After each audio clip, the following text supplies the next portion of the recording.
আগামীকাল জগন্নাথ দেবের স্নানযাত্রা বা স্নান পূর্ণিমা। এই পবিত্র দিনের সম্পূর্ণ সময়সূচি জানব। এছাড়াও জেনে নেব স্নানযাত্রা বা স্নান পূর্ণিমার গুরুত্বপূর্ণ তথ্য। নমস্কার বন্ধুরা, ইন্ডিয়ান ব্লগার নন্দিনীর আরও একটি পর্বে সকলকে স্বাগত। আশা করি আপনারা সবাই ভালো আছেন, সুস্থ আছেন। ভগবান জগন্নাথ দেবের অশেষ কৃপা পেতে কমেন্ট বক্সে অবশ্যই লিখুন জয় জগন্নাথ। এই পর্ব থেকে জানব আগামীকাল অনুষ্ঠিত হতে চলেছে জগন্নাথ দেবের স্নানযাত্রা বা স্নান পূর্ণিমা।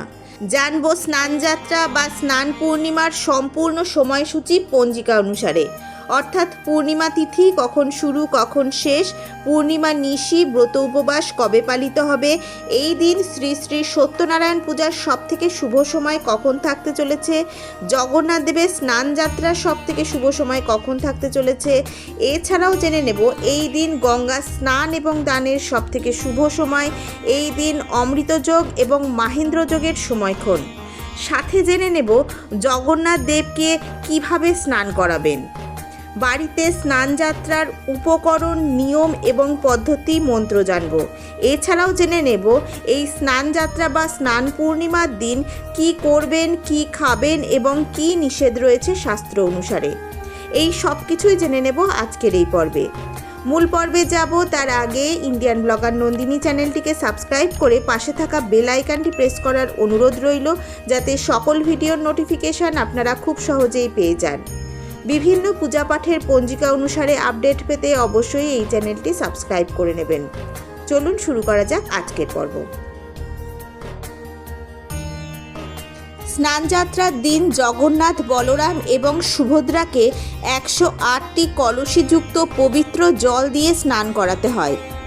বাড়িতে বা মন্দিরে বিগ্রহ থাকলে আপনি এই রীতি অনুসরণ করতে পারেন। প্রথমে 108টি পাত্র বা কলসিতে বিশুদ্ধ জল নিন। এরপর সেই জলে গঙ্গা জল, কাঁচা দুধ, চন্দন, কর্পূর, আতর ও সুগন্ধি ফুল মিশিয়ে জলটিকে পবিত্র করে নিন। এরপর বিগ্রহগুলিকে স্থাপন করে মন্ত্রোচ্চারণ বা ভক্তি ভরে 108 কলসির জল ধীরে ধীরে বিগ্রহের মাথায় ঢেলে স্নান করান। স্নানের পর মহাপ্রভুর সারা অঙ্গে তুলসী ও চন্দনের প্রলেপ দিতে হয়। স্নানের পর প্রভুকে নতুন বস্ত্র পরানো হয়। সন্ধ্যায় বিগ্রহগুলিকে গণেশের রূপে হাতি বেশে বা হস্তি বেশে সাজানো হয়। বাড়িতে জগন্নাথ দেবের স্নানযাত্রা উপলক্ষে পূজার উপকরণ, নিয়ম, পদ্ধতি ও মন্ত্র।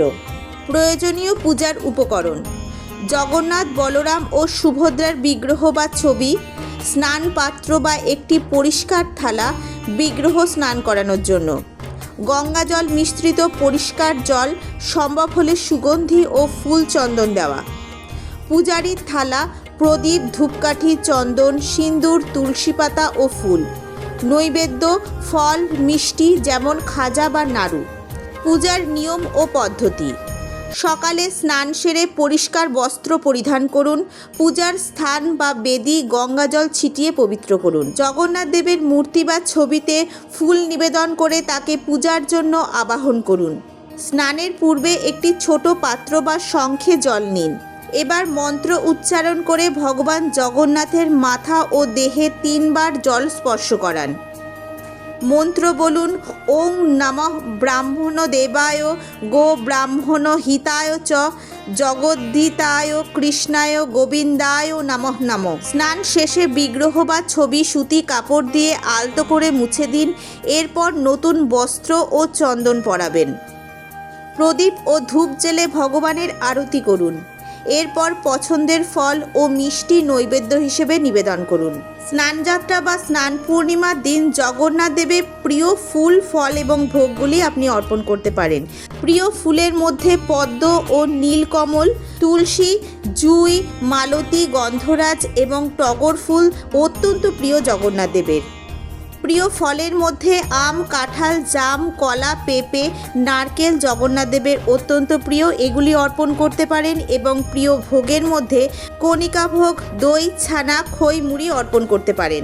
স্নানযাত্রা বা স্নান পূর্ণিমার দিন কি করবেন, কি খাবেন এবং কি নিষেধ রয়েছে শাস্ত্র অনুসারে?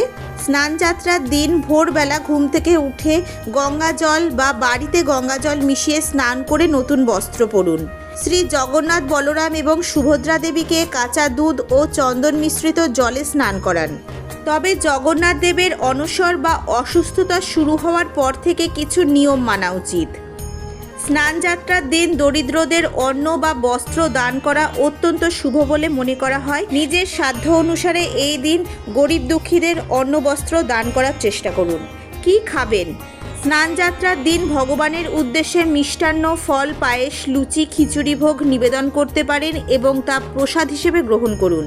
যদি সেটি কোনোভাবে সম্ভব না হয় তাহলে এই দিন বাড়িতে নিরামিষ আহার করুন। কোনো মাছ, মাংস, ডিম, পেঁয়াজ, রসুন এই দিন একেবারেই খাবেন না। শাস্ত্র অনুসারে কি নিষেধ বা কি বর্জনীয়? স্নানযাত্রার দিন বা এই স্নান পূর্ণিমা তিথিতে ভুলেও যে কোনো প্রকারের আমিষ খাদ্যদ্রব্য, মাছ, মাংস, ডিম ভুল করেও খাবেন না। কোনো রকমের তামসিক খাবার বা নেশা জাতীয় দ্রব্য এই দিন একেবারেই গ্রহণ করবেন না। এবার জানবো আগামীকাল অর্থাৎ সোমবার জগন্নাথ দেবের স্নানযাত্রার সম্পূর্ণ সময়সূচি পঞ্জিকা অনুসারে। এই বছর অর্থাৎ 2026 সালে বাংলার 1433 বঙ্গাব্দে আষাঢ় মাসের পূর্ণিমা পড়েছে 29শে জুন 2026, বাংলার 14ই আষাঢ় 1433 সোমবার। এই দিনই পালিত হবে পূর্ণিমার উপবাস এবং নিশি পালন। যদিও এই পূর্ণিমা আষাঢ় মাসে পড়েছে, কিন্তু এই পূর্ণিমাটি হলো জ্যৈষ্ঠ মাসের শুক্লপক্ষের পূর্ণিমা তিথি। তিথি আরম্ভ হবে 28শে জুন 2026, বাংলার 13ই আষাঢ় 1433 রবিবার রাত্রি 2:47 গতে। পূর্ণিমা তিথি সমাপ্ত হবে 29শে জুন 2026, বাংলার 14ই আষাঢ় 1433 সোমবার শেষ রাত্রি 4:46:40 সেই দিনই পালিত হবে পূর্ণিমার নিশি এবং ব্রত উপবাস। এবং এই দিন অর্থাৎ 29শে জুন 2026, বাংলার 14ই আষাঢ় 1433 সোমবার অনুষ্ঠিত হবে শ্রী শ্রী জগন্নাথ দেবের স্নানযাত্রা। এই দিন অর্থাৎ 29শে জুন 2026, বাংলার 14ই আষাঢ় 1433 সোমবার প্রদোষে সন্ধে 6:22:27 গতে রাত্রি 7:58:27 মধ্যে শ্রী শ্রী সত্যনারায়ণ ব্রত। এই দিন গঙ্গা স্নান এবং দানের সবথেকে শুভ সময় থাকতে চলেছে 29শে জুন 2026, বাংলার 14ই আষাঢ় 1433 সোমবার শেষ রাত্রি 4:46:40 মধ্যে জ্যৈষ্ঠী পূর্ণিমার স্নান দানাদি। এই দিন অমৃতযোগের সময়ক্ষণ হল সকাল 8:35 গতে সকাল 10:23 পর্যন্ত, আবার রাত্রি 9:13 গতে রাত্রি 12:03 পর্যন্ত। মাহেন্দ্র যোগ থাকছে রাত্রি 3:36 গতে 4:19 মধ্যে। জয় জগন্নাথ। আজকের পর্বটি আপাতত এই পর্যন্তই। ভালো লাগলে অবশ্যই একটা লাইক করে দেবেন এবং হেল্পফুল বলে মনে হলে নিজেদের ফ্রেন্ডস ফ্যামিলির সাথে শেয়ার করার অনুরোধ রইল। সবাই খুব ভালো থাকবেন, সুস্থ থাকবেন। দেখা হচ্ছে আবার আগামী পর্বে।